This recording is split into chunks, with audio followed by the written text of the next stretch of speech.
Activa electric ഇറങ്ങുന്നു. Activa EV എന്ന് പേരിട്ടിരിക്കുന്നത് ആക്ടിവയുടെ തന്നെ ഹോണ്ട മോട്ടോഴ്സ് കോർപ്പറേഷൻ്റെ കർണാടക പ്ലാന്റിൽ നിർമ്മാണം ആരംഭിച്ചു കഴിഞ്ഞു. ഏകദേശം 5 മാസം കഴിയുമ്പോൾ 2025 ഫെബ്രുവരിയോടുകൂടി നിരത്തുകളിലെത്തുന്നു.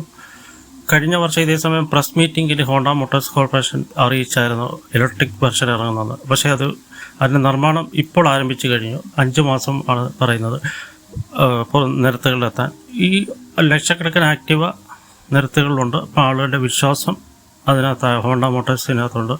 അതുകൊണ്ടാണ് ഹോണ്ടയുടെ ഇലക്ട്രിക് ഇറങ്ങുന്നത്. നിരത്തുകളിൽ ഇപ്പോൾ തന്നെ iQube, TVSൻ്റെ iQube ഉണ്ട്, ഹീറോ വിഡയുണ്ട്, പിന്നെ പുതുതായിട്ട് ലാൻഡ് ചെയ്ത ആദർ, ഓല. പക്ഷേ അതിനേക്കാൾ കൂടുതൽ വിശ്വാസം ആളുകൾക്ക് വരുന്നത് ഹോണ്ട ആക്ടിവയ്ക്കകത്താണ്. അപ്പോൾ അതിൻ്റെ തന്നെ ഇലക്ട്രിക് വെർഷനാകുമ്പോൾ ആളുകൾക്ക് കുറച്ചുകൂടെ വിശ്വാസം വരുന്നുണ്ട്. ആദ്യം ഇറങ്ങുന്നത് 110 കിലോമീറ്റർ റേഞ്ചിലുള്ളതാണ്. പിന്നീട് ഇറങ്ങുന്നത് 150 കിലോമീറ്റർ റേഞ്ചിലുള്ള 2 വെർഷനും ഇറങ്ങുന്നുണ്ട്.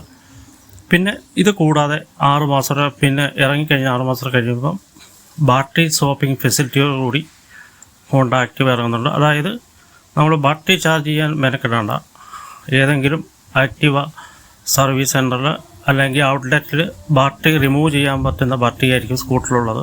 ആ ബാറ്ററി ആ സർവീസ് സെൻറ്ററിലോട്ട് കൊടുക്കുമ്പോൾ നമുക്ക് ചാർജ് ചെയ്ത പുതിയ ബാറ്ററി തരും. അത് ഉടൻ തന്നെ അതിനകത്ത് കണക്ട് ചെയ്ത് പെട്ടെന്ന് പോകാൻ പറ്റും. അപ്പം ചാർജ് ചെയ്യുന്ന സമയം, നമ്മൾ യാത്ര ചെയ്യുന്ന സമയത്ത് ചാർജ് ചെയ്യുന്ന സമയം ലാഭിക്കാൻ പറ്റും. അപ്പം അങ്ങനെയുള്ള ഫെസിലിറ്റികളോടുകൂടി ഇറങ്ങുന്നതാണ്. ഇനിയും പുതിയ പുതിയ വാർത്തകളുമായിട്ട് എത്തുന്നതായിരിക്കും. എല്ലാവരും ചാനൽ സബ്സ്ക്രൈബ് ചെയ്യുക, ലൈക്ക് ചെയ്യുക, ഷെയർ ചെയ്യുക. Thank you for watching.